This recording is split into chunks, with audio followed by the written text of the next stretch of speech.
Hi, it's Fias Tarot. Hello, Virgo placements. This is your general and love reading the rest of January. So, ano bang meron? Ano pang papasok? Ano pang kailangan mo or pwede mong i-expect? Okay? Bago mag-end ang January. So, again, syempre, before tayo mag-start, kung hindi ka pa nakakapag-subscribe, please to subscribe. Excuse me. And yeah, hit the notification bell para lagi po tayo maging updated sa mga mangyayari pa lang. And again, kung may tanong po pagdating sa private reading, just message me sa akin pong FB page for more info. Ganun rin po, no, pagdating sa ating mga charms and sa ating iba pang items. Okay, so, yes, sa mga bago dyan, so ito yung ating para sa cord cutting. Okay, so ito yung necklace for cord cutting natin. So, haalsin ito yung blockages mo and ibabalanse ulit ng maganda. Oo, ipapatas muli ng maganda ang inyong energy and frequency. Parang ganyan. Kung ano man yung nagbibigay ng blockage sa'yo, aalsin to and parang maganda ang pasok ng blessings, maganda ang pasok ng mga opportunities, good energies, positive energies sa'yo. And yes, magsisilbing blockage naman yung ating cord cutting sa mga negative. Okay? So, yun po. No? And yes, yung ating 2-in-1 love and money bracelet. So, with citrine stone. Yes. Syempre, ano bang meron sa citrine? Citrine stone is a money magnet. Okay? So, tutulungan ka niya lalo na magkaroon ng increase pagdating sa pamemera. Ganon rin po pagdating sa love and connections. Okay? So, kukunin nito yung dapat para kukunin niya at ibibigay niya para sa'yo yung mga dapat at mga kailangan mo. Okay? Yun is depende po. Alam nito kung ano ang para sa'yo. Okay, kahit sabihin natin, meron po akong gustong ganto, ganyan. Kung kita niyang hindi para sa'yo, kung kita niyang mahihirapan ka, bakit niya ibibigay? Okay, malalaman nyo lang yon kung kayo is parang hindi nagtutugma. Just go with the flow sa kung anong ibinibigay sa'yo ng ating 2-in-1 love and money bracelet. Okay, and yung ating granter. So, si granter, again, siya naman yung tagapag-grant ng inyong mga minamanifest, ng inyong mga wini-wish. Okay? So, ano bang madalas? Lahat. Walang limits. Okay? Wag lang talaga yung mga negative. Ha? So, ang tawag dyan, aside doon, yes, bibigyan ka pa nito ng surprises at least twice per week. Depende sa frequency and energy nyo. No? So, itong dalawang ito, yes, merong mga ibibigay, no? Kaya dapat alam nyo na kayo walang blockage. Ha? Wag nyo na itong pagdamutan. Oo, itong ating pang cord cut. Okay, wag kayong manghinayang dito. Mas manghinayang kayo kung may mga charm nga kayo and hindi nyo alam, meron pala kayong blockage. No, mas doon kayo manghinayang. Anyway, so, yung atin namang mga evil eye protection. So, yung ating mga evil eye protections all available. Okay, so yung ating necklace, yung ating ring. Ring is adjustable po, no? And meron tayong mga bracelets. And syempre, yung ating, tawag dyan, cleansing kit. Yan, hindi tayo papawalanan dahil kailangan niya ng inyong mga charms, no? So, and ano pa ba? Yung ating bago. Oo, yung bago natin na attracting spray and yung ating healing oil. Okay, so unahin natin ito. So, this is 50 ml. Good for love, good for money. Yes. So, every time na gagamitin, set your intentions, spray kayo. Okay? And, yes, yung energy nyo dapat is hindi chasing. Okay? Dapat kayo yung i-chase. Ha? Ganun nga. Ang dapat nyong gawin. So, 50 ml, by the way. Kung nalimutan kong sabihin. So, ito naman yung ating healing oil. 30 ml. So, isa lang yung scent nito eh. So, this is white tea and ginger. So, pwede ito sa mga masakit na katawan, sa mga hirap makatulog, yan, sa mga pagod, yan, no, aalisin ito, yung mga pagod na nararamdaman, yes, and, syempre, yung mga hirap din na parang tawag dito, laging hello, mga ganyan. Sometimes kasi kapag may mga ganyang energy na tawag dito, na nararamdaman, kahit naman wala naman dapat ipag-inda, mga ganyan. Some of you, ikaw itong binabatuhan ng evil eye. Okay? Tandaan nyo yun. Nasisira yung frequency and energy nyo because of the evil eye. Yes. So, protect your energies. Okay? Kung wala kayong evil eye protection and sa tingin nyo, hindi legit, so makakatulong sa inyo yung healing oil. Okay? So, tayo tumungo na sa reading. Let's start. Virgo placements. Ulitin natin, kung meron kayong mga tanong, mag-message na lang po. No, PM, wag sa comment section. So, what's for you, Virgo placements? Bago mag-end ang January. Virgo, Sun, Moon, Rising, Venus. Okay. Great fortune. So, para mag-manifest sa energy, share the video. Okay? So, huwag kayong matakot na i-share to. Okay? So, matakot kayo kung ang sinishare ninyo is mga negative energies.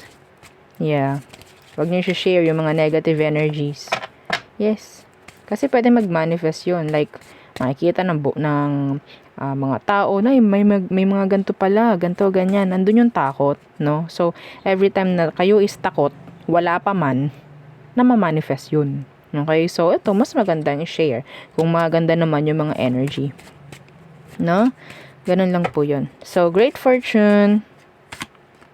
Wow, privileged lady. Hoy, Virgo. Oo, your money in general is increasing, di ba? Yes, will increase. Etong privileged lady, this is energy ito ng parang pre-empress. Kung sa tarot card, this is the 9 of pentacles for me. Kung makikita niyo yan, para siyang 9 of pentacles. Ganun yung itsurahan niya Single, yes. Or, yun nga, single pero maganda yung kaperahan. If ever, status, sabihin nating mag-go up, no? Status will go up, parang ganyan. So, what else? Yeah. Sa mga singles dyan, pwedeng may partnership na dumating bago mag-end ang January. Madam, bakit nyo binubulong? Hindi ko rin alam. Baka ito ay secret or baka ito ay surprise. Yes. Ha? Okay. Parang niluluto pa lang. Parang ganyan. Parating pa lang. Mahaba pa naman ang January. Meron pa tayong halos 10 araw, no? I think. Or 11 days, I think. Mahaba pa yun. So, great fortune, privileged lady, and marriage. So, yan. Ang mga specific na message for you. Pwedeng yan ang mga pumasok bago mag-end ang January. So, there's this number 26, 12, and number 3. Yan ang mga specific, significant numbers, no? Na pwede, ngayong bago mag-end, ba't ako nabubulol? So, let's see what's with this great fortune. Siyempre, ika-clarify natin yan, no? Oo. Ano tong great fortune para sa mga Virgo placements? Great fortune. So, in general, nandyan yung fortune. Okay, nandyan yung swerte na sinasabi. You're manifesting. Huy, this is you.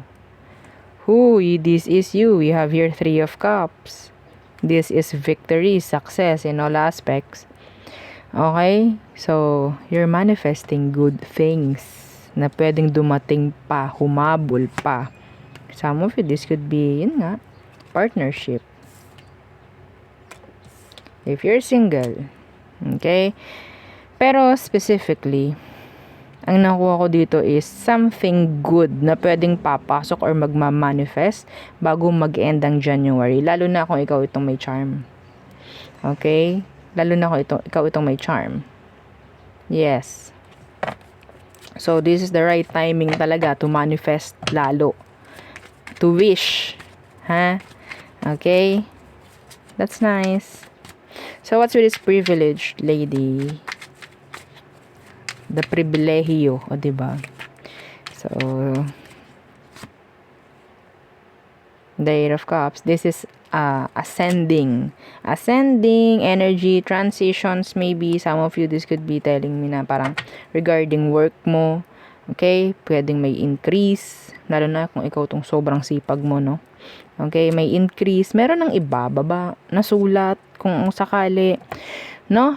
There's this offer na pwedeng ibigay sa'yo bago mag-end ang January. This is nice. Patungkol to sa pagbabago po, ha? The Eight of Cups. Iba naman. In general, yeah, talagang status. Pero specifically, yung iba is pwedeng, if you're single, pwedeng meron kang makita or makatagpo ng pwedeng makaka-partner mo bago mag-end ang January. Okay? So, what's with this marriage? What's with this marriage? The King of Pentacles. Oh, pasensya na po kung naririnig ninyo yung aw-aw ng aming dog. Okay. So, the King of Pentacles, somebody will step up. Somebody will propose. Ang gaganda ng energy na meron ka, Virgo. Yeah. So, wag mo nang, wag mong wag mong hayaang ikaw lang ang nakakarinig. So, dapat maraming tao. Just share the video. Okay? Makakatulong yan sa energy nyo. Yeah. Okay, so the King of Pentacles, iba sa inyo, may partnership ako nakikita with a boss. Okay? So, hindi lang love ang ating pinagfo-focusan dito. Okay? So, could be a partnership pagdating sa business or mga ganyang bagay. Offers. Yes. Okay? So, what's with this? I-clarify pa natin more. What's with this King of Pentacles for Virgos? Yeah, your boss. Uy, ito talaga may promotion ako nakikita rito. Yeah, talaga may promotion ako nakikita. Okay. Meron din dito mag-step up na isang father figure. Yeah. Meron din ditong parang ipapaalam na sa mga magulang yung relasyon. Magiging open na. Okay? So, meron ng papayag sa kasal. May mga ganyan. Meron na ding magiging responsable pagdating sa mga naiwang anak. Okay? If this is talking about child support, then yes, pwedeng mangyari. Pwedeng may ibigay kung sakali bago mag-end ang January. Yes! Oo. So, there. Okay. So, again, ulitin natin yung mga numbers. So, 26, number 12, and 3 could be significant. Okay. So, let's see. Maraming offers, ha? Pwedeng dumating sa'yo, Virgo. Yes. Kaliwat kanan. May harap at likod. Yep. Okay, tingnan natin the person. So, the singles, single Virgos, what's coming in for you? Pagdating sa love, what's coming in for you? The Devil in reversed, and the Sun in reverse. There's this surprise. I think there's this energy na parang, or connection na parang hindi mo ina-expect na pwedeng mangyari this the rest of January. Okay? So, something na pwedeng ibibigay sa'yo. Surprise. So, wala kang ina-expect, wala kang idea about the person. I think the person is, sabihin natin, bago. So, yeah, may parating na connection sa mga singles. Okay? Could be a Leo or a Capricorn. So, let's see. Sa current naman, nakakonect mo. Current. Yung karelasyon mo ngayon, kasama mo ngayon, anong pwede mong i-expect sa kanya, Virgo? The Chariot in reverse. Why? What? The Tower in reverse. They're trying talaga na hindi pa rin magbago or baguhin kung ano man. Huwag kayong mag-settle sa nakasanayan nyo lang, no? Sa tao. Kung alam mo yung taong ito is may kakayanan na may baguhin sa kanya, paalam mo yun. Kasi, nakakainis yung energy. Parang wala naman siyang gagawing bago. Sabihin nating nag-i-stay na lang siya sa comfort zone niya, no? pagdating dyan sa inyong connection. Masyado kasing mabait. Kung may third party involvement, ina-avoid niyang pumili. Ina-avoid niyang pumili even though dapat naman pumili na siya. Okay? So, there. So, tayo tumungo sa ex mo. Okay. So, think of your ex. Then, let's see what to expect pagdating sa kanya. Okay. Anong kailangan nating i-expect sa iyong ex if you're still interested? Anong pwedeng mong i-expect about your ex? Oh, they're stalking you. They're watching you. Some of you, they will reach out if ever. They will message you. That's a message. Okay? Yung Page of Swords. What's with that Page of Swords? Okay, the Seven of Pentacles in reverse. So, this is like a waste of time if ever. Okay? So, pag i-expectan ka ng taong to, mag-reach out sila and then, wala lang. Okay? Wala lang. Bubuluhin ka lang. Mga ganyang bagay. Titingnan niya kung open ka pa rin for them. And that's it. Wala na. Waste of time. You just wait. They're just wondering kung ano bang meron sa'yo. Kung magre-reply ka ba if ever na mag-chat sila or whatsoever. Kung mag-respond ka sa kanila, then that's good. Pero, ayun lang eh. Wala na eh. Okay? This is a waste of time. A waste of time. So, kung mag-reach out man yung ex mo bago mag-endang January, don't expect big. Okay, so there, yun ang aking reading for you. Virgo placements. Again, please don't forget to like, share, and subscribe, and follow our FB page and yung sa nating YouTube channel na nasa description box below. Again, thank you. Goodbye.